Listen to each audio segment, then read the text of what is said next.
എറണാകുളത്ത് de addiction centre ജീവനക്കാരൻ മയക്കുമരുന്നുമായി പിടിയിലായി എന്നൊരു വാർത്ത വരുന്നുണ്ട്. തൃശൂർ കൊരട്ടി സ്വദേശി വിവേകാണ് ഇപ്പോൾ പിടിയിലായിരിക്കുന്നത്. 4.5 ഗ്രാം മെത്താഫെറ്റാമിനുമായി ആണ് ഇയാൾ പിടികൂടിയപ്പെട്ടത്. അതിൻ്റെ വാർത്തയിലേക്കാണ് നമ്മൾ പോകുന്നത്. അതിനു മുമ്പ് ഈ ദൃശ്യമൊന്ന് കാണാം.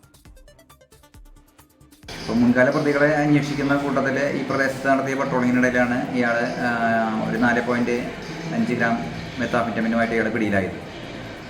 ഇയാൾ മുൻപ് കൊരട്ടി പോലീസ് സ്റ്റേഷനിലും മറ്റ് അടിപിടി കേസുകളിലും അതുപോലെ തന്നെ മയക്കുമരുന്ന് ഉൾപ്പെടെയുള്ള കേസുകളിലും പ്രതിയാണ്.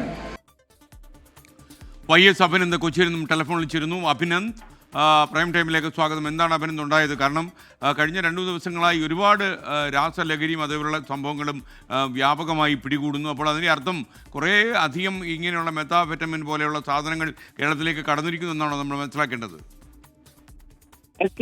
കൊരട്ടി ചെറ്റാരിക്കൽ 4.5 ഗ്രാം മാരക മയക്കുമരുന്നായ മെത്താംഫിനുമായാണ് ചെറ്റാരിക്കൽ സ്വദേശിയായിട്ടുള്ള മങ്ങാട്ടുകര വീട്ടിൽ വിവേക് എന്ന ഇപ്പോൾ പിടിയിലായിരിക്കുന്നത്. 25 വയസ്സ് മാത്രമാണുള്ളത്. ചാലക്കുടി റേഞ്ച് എക്സൈസ് ഇൻസ്പെക്ടറായിട്ടുള്ള ഹരീഷ് ശ്രീവിനെ നേതൃത്വത്തിലുള്ള സംഘം ആണ് ഇയാളെ അറസ്റ്റ് ചെയ്തത്. കൊരട്ടി, ചിറങ്ങര, ചെറ്റാരിക്കൽ പ്രദേശങ്ങൾ കേന്ദ്രീകരിച്ച് നേരത്തെയും ഇയാൾ മയക്കുമരുന്ന് വിൽപ്പന നടത്തിയതായി എക്സൈസ് കണ്ടെത്തിയിട്ടുണ്ട്. കറുകുത്തിരി ഒരു സ്വകാര്യ ഡി അഡിക്ഷൻ സെന്ററിൽ ജോലി ചെയ്തു വരുന്നതായും അവിടെ വരുന്ന രോഗികൾക്ക് പോലും സ്ഥാപന അധികാരികൾ അറിയാതെ മയക്കുമരുന്ന് വിൽപ്പന നടത്തി വരുന്നതുമായുള്ള വിവരം എന്തായാലും എക്സൈസ് ഉദ്യോഗസ്ഥർ ശ്രദ്ധയിൽപ്പെട്ടിട്ടുണ്ടായിരുന്നു. അതിന്റെ അടിസ്ഥാനത്തിൽ നടത്തിയ അന്വേഷണത്തിലാണ് ഇയാളെ ഡി അഡിക്ഷൻ സെന്ററിൽ നിന്ന് തന്നെ പിടികൂടുന്നത്. അങ്കമാലി കേന്ദ്രീകരിച്ച് മയക്കുമരുന്ന് ലോബിയിലെ കണ്ണിയാണ് ഇയാൾക്ക് കൂടി ഇപ്പോൾ എക്സൈസ് കണ്ടെത്തിയിട്ടുണ്ട്. കഴിഞ്ഞ ദിവസം അങ്കമാലി, ആലുവ കേന്ദ്രീകരിച്ച് വിവിധ രാസലഹരി കേസുകൾ കണ്ടെത്തിയിരുന്നു. അതേ തുടർന്ന് നടത്തിയ അന്വേഷണവും വിവേകിനെ പിടികൂടുന്നതിന് സഹായിച്ചു എന്നാണ് ഇപ്പോൾ എക്സൈസ് വ്യക്തമാക്കുന്നത്. ഓക്കെ, എന്തായാലും താങ്ക് യു അഭിനന്ദ്. എന്തായാലും കേരളത്തിൽ ഇപ്പോൾ വ്യാപകമായ റെയ്ഡുകളും അന്വേഷണങ്ങളും നടക്കുന്നു എന്ന കാര്യത്തിൽ നമുക്ക് സന്തോഷമുണ്ട്. മുഖ്യമന്ത്രിക്ക് ഇതിന് തീർച്ചയായിട്ടും ഒരു അഭിനന്ദനം വേണം.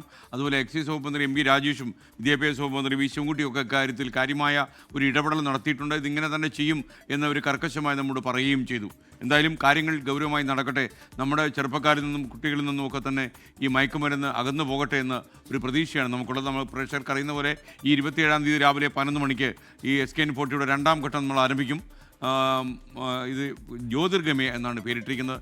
കേരളത്തിലെ 1001 തിരഞ്ഞെടുക്കപ്പെട്ട സ്കൂളുകളിൽ ബോധവൽക്കരണവും 250 കോളേജുകളിൽ ബോധവൽക്കരണവും നടത്തുന്ന വളരെ വ്യാപകമായ മാസീവായിട്ടൊരു ബോധവൽക്കരണ യജ്ഞമായിരിക്കും ഈ പരിപാടിയിൽ നടക്കുക.